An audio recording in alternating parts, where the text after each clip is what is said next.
Apesar de todas as virtudes que Saul inicialmente havia demonstrado em ter sido objeto de escolha divina para ser o primeiro rei de Israel, o monarca deu passos sucessivos que o conduziria ao fracasso espiritual e moral.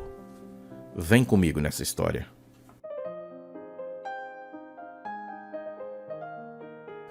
Saul havia reinado durante 2 anos, quando começou a organizar um exército permanente.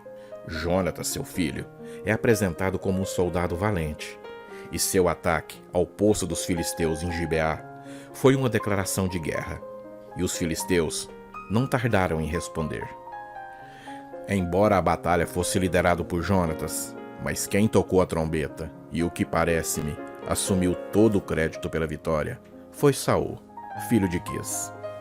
Aquele que antes atribuía as vitórias ao Deus de Israel, agora começa a querer receber méritos pelas suas conquistas.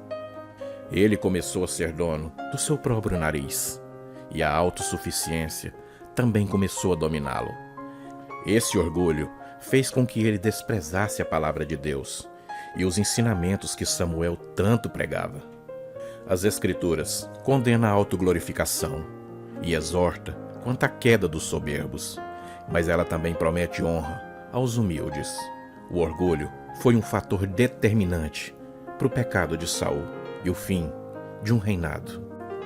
E mal sabia Saul que os erros sucessivos que ele vinha cometendo custaria a glória de Israel. Em plena batalha contra os filisteus, Saul esperou 7 dias, conforme Samuel havia ordenado. Seu exército havia sumido aos poucos.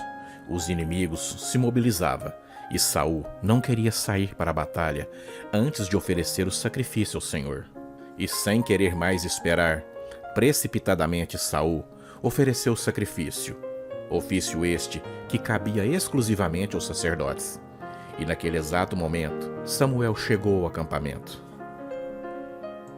A impaciência de Saul é evidenciada também quando, em outro embate liderado pelo seu filho Jonatas, o rei solicita a presença da arca, indicado supostamente ao desejo de saber somente a vontade de Deus.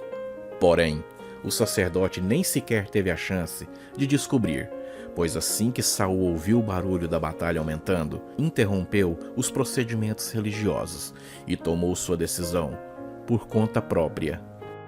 E mal sabia Saul que Deus estava o testando a sua fé e a sua perseverança, a qual foi claramente reprovada. E se não bastasse a falta de equilíbrio demonstrado pelo monarca, Saul também se revela como alguém dissimulado, uma pessoa que oculta seus reais sentimentos e intenções, e fingindo a ele mesmo e ao povo a sua hipocrisia. E ao longo de toda a sua carreira, o rei Saul mostrou-se ser adepto à prática de minimizar os próprios pecados e de enfatizar os erros dos outros, tendo Deus dado uma ordem clara para Saul por meio de Samuel, na qual o monarca deveria executar os juízos sobre os ímpios, os amalequitas. O rei, no entanto, não executou todas as ordens e poupou a vida do rei Agag. Seu amor pelas coisas materiais o levou a destruir apenas o que era inútil e de pouco valor, guardando para si o melhor dos animais. Saul recebeu todas as oportunidades de confessar e se arrepender de seus pecados, mas assim o não fez. Por isso, foi rejeitado pelo Senhor.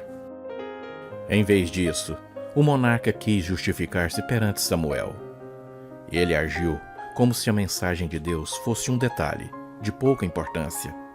Saul recebeu o Espírito de Deus quando ele foi ungido, mas depois de abandonar os caminhos do Senhor, tornou-se presa fácil para os inimigos. E se não bastasse a rejeição do Senhor, o Senhor também retira o Espírito Santo de Saul, e um espírito maligno começa a atormentá-lo. Este espírito deprimia Saul e lhe causava disposição para agir perversamente e com muita violência. Além de ser rejeitado por Deus, Saul passou a ser oprimido por espíritos malignos, caindo tão gravemente que começou a perseguir injustamente Davi, e até mesmo matou os sacerdotes do Senhor, e por fim ainda consultou uma necromante, uma feiticeira. Nesse estágio da vida, Saul não se importava mais em ser fiel ao Senhor, e devido à dureza do coração, o Senhor o rejeitou como rei.